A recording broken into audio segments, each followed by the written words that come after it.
What's up, Yoda Tech? Chef Yoda 4x4. I'm at full droop, jacked up, and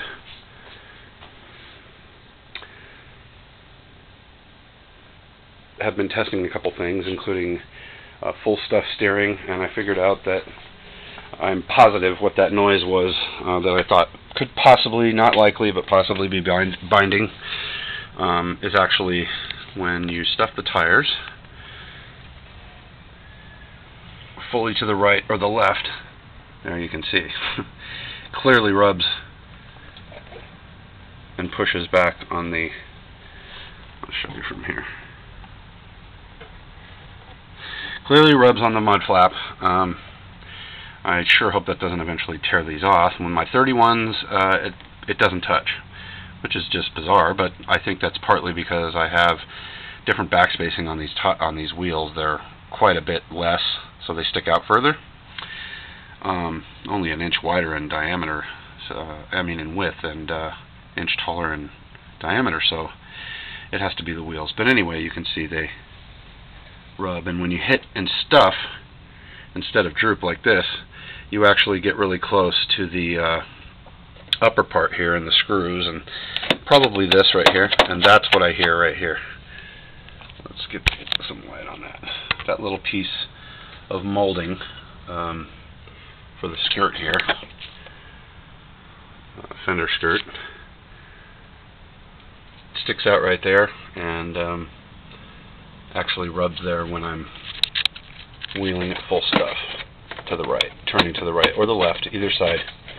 So I'm going to have to look at this because this is, I think it's pulled on it and maybe tweaked it a little bit, and this is a little bit loose, so I'm going to try and see if there's a way that I can fasten this here. There's no reason it can't be fixed to this. Just want to be careful because once you start cutting on this old plastic. So I'll drill maybe a little hole and put a support ring and then screw right through it, a self-tapping screw, make sure there's nothing electrical in there.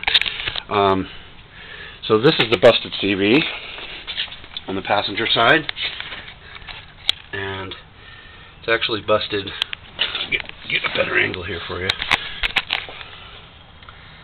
Actually busted right there. So you can see all the grease and such squirting down, and I think it literally popped off the end. The CV popped away, the boot end popped away from where it's crimped. Not all the way around from what I can tell, but it, still.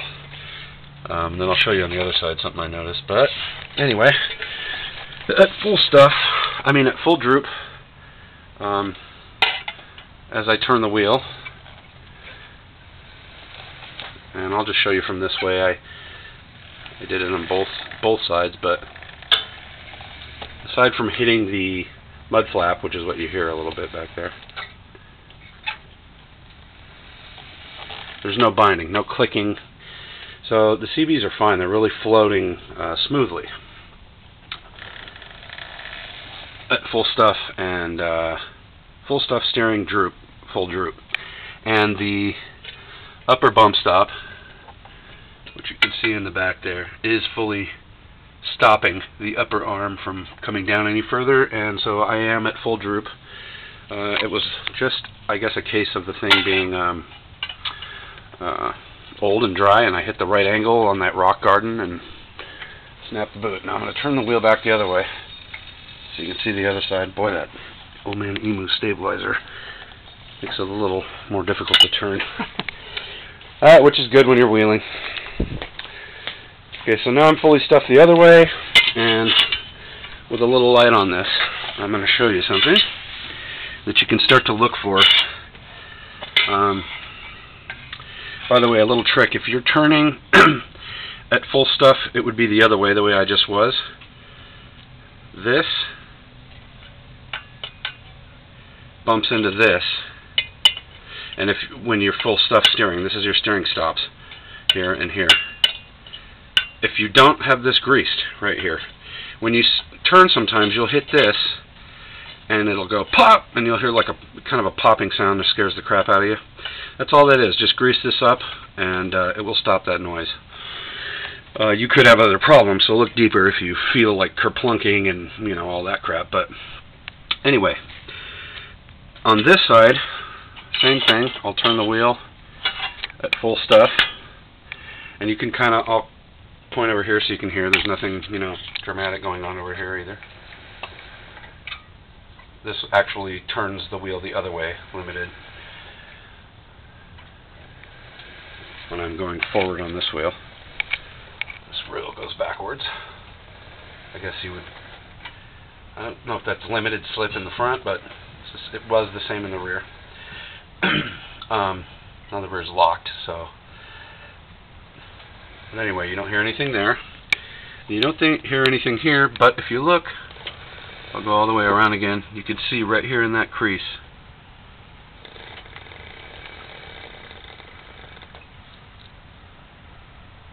Right here. As I come around, you'll see a serious compromise where it's about to crack loose, and right there. See it? Oh yeah. So that's fully stretched right there. And this right here is actually going to break. Would have broken any day. I'm surprised it didn't. You can actually almost see through it. So sorry if it's a little blurry. I didn't mean to focus too soon. But anyway, got new ball joints. Mega Travel Downy upper ball joints. Zerk fittings on the top of them.